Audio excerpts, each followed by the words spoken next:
문진석 의원과 김남국 비서관관의 오고한 텔레그램 메시지는 이재명 정부의 인사가 어떻게 망가지고 있는지를 그대로 보여줍니다. 인사에서 학연과 지연으로 엮여있는 사람들끼리 서로 잘 알고 지내는 것은 인지상정입니다. 그러나 중앙대 출신의 인사를 중앙대 출신인 문진석 의원이 중앙대 출신의 김남국 비서관에게 부적절한 경로로 중앙대 출신의 대통령에게 전달해달라고 부탁했다는 것 자체가 이 정권의 인사가 얼마나 카르텔화되어 진행되는지 드러내 보이는 것입니다. 문진석 의원 본인이 내가 추천하면 강훈식 실장이 반대할 거니까 아우가 추천 좀 해봐 라고 직접 썼습니다. 공식 채널로 가면 반대당할 것을 알면서 그들만의 중앙대 라인 우회로를 택한 것입니다. 게다가 지금 청탁한 그 자리는 완성차 업체들이 회원사로 들어있는 권위 있는 자리입니다. 현대차, 기아, 르노코리아 등 5개 완성차 업체가 참여하는 한국자동차산업협회 회장 자리입니다. 그런데 청탁받은 인사는 잠시 다른 협회에서 대관 업무로 추정되는 부회장직을 맡은 것 외에 자동차 산업과의 관계가 전무합니다.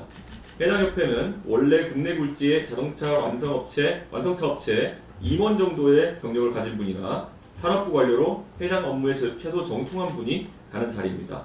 정외과 출신의 선대위 경력 등으로 소개되는 분에게 대한민국 자동차 산업의 발전을 위한 역할을 맡기는 것은 이재명 대통령이 유엔 대사로 변호사를 보내는 것만큼 맞지 않는 인사입니다.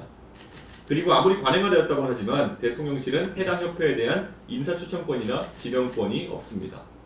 또한 무엇보다 심각한 것은 김현지 부속실장의 이름이 엉뚱한 곳에서 등장했다는 것입니다.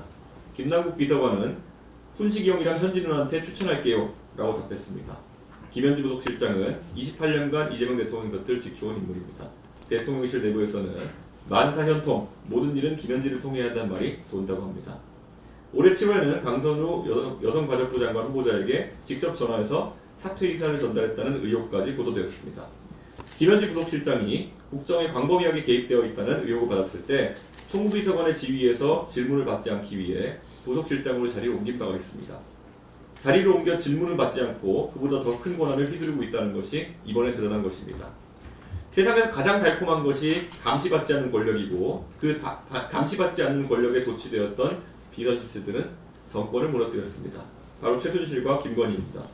이재명 정부에서도 감시받지 않는 권력이 존재한다는 것이 국민들의 뇌리 속에 강하게 각인되어 가고 있습니다. 특별감찰관을 주십시오. 대통령이 불편해하고 김현지 부속실장이 두려워할 만한 인물로 특별감찰관을 지명하시면 됩니다. 대통령께서 가장 적대시하고 두려워하시는 검찰에 능력 있는 검사 한 명을 지명해서 한번 그의 기준으로 이재명 정부의 공직기강을 잡아보도록 해보십시오. 모 인사가 김현지 부속실장이 레드팀 역할을 한다고 방송에서 옹호하고 다니는데 기가 찹니다. 말은 똑바로 합시다. 김현지가 레드팀이 아니라 김현지 같은 사람을 잡아내는 것이 바로 레드팀입니다.